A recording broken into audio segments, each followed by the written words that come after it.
જય શ્રી કૃષ્ણ। આજની વિડીયો બહુ જ ઇમ્પોર્ટન્ટ છે।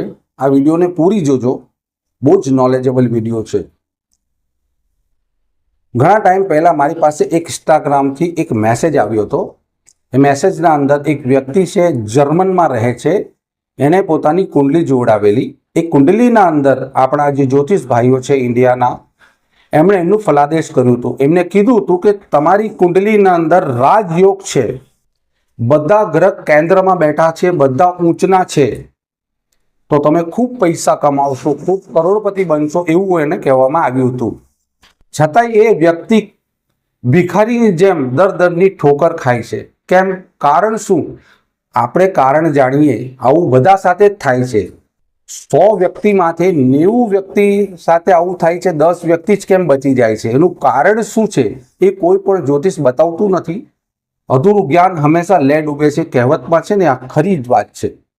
હવે આના અંદર જ્યારે મેં એની કુંડલી ચકાસી અને તપાસી તો કુંડલીના અંદર એને રાજયોગ તો હતો 100%, અને એ કરોડપતિ બી બની શકતો હતો। લેકિન રાજયોગ જ્યારે પણ હોય ત્યારે અંતર આવતો હોય, રાહુનો અંતર આવતો હોય, ગુરુનો અંતર આવતો હોય, કેતુનો અંતર આવતો હોય, જ્યારે એનો રાહુનો અંતર ચાલતો હતો।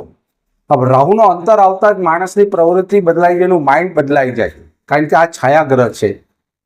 એ વ્યક્તિ ખ પ ચ એમાં લાગી ગયો। સમજી ગયા તમે? ગુજરાતી ભાઈઓ છો, સમજી ગયા ખ પ ચ એટલે શું થાય।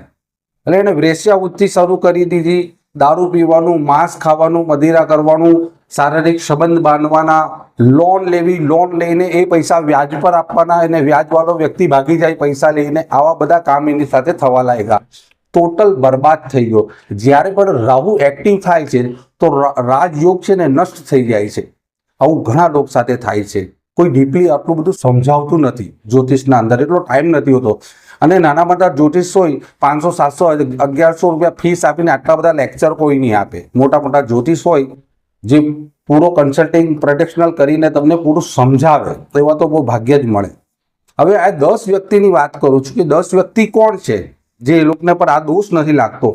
એના અંદર સૌથી કઈ કાસ્ટ છે? જીતા પટેલ સમાજ છે, બ્રાહ્મણ સમાજ છે, અગ્રવાલ સમાજ છે, જે ઊંચી કાસ્ટ છે, એ લોકો માંસ, મદિરા, દારૂ ને એવું બધું કોઈ વ્યસન નથી કરતા, અને ધાર્મિક સ્થળ પર હંમેશા એ લોકો આગળ જ રહે છે। દાન પૂર્ણ એ લોકોનો સૌથી નંબર 1 આવે છે।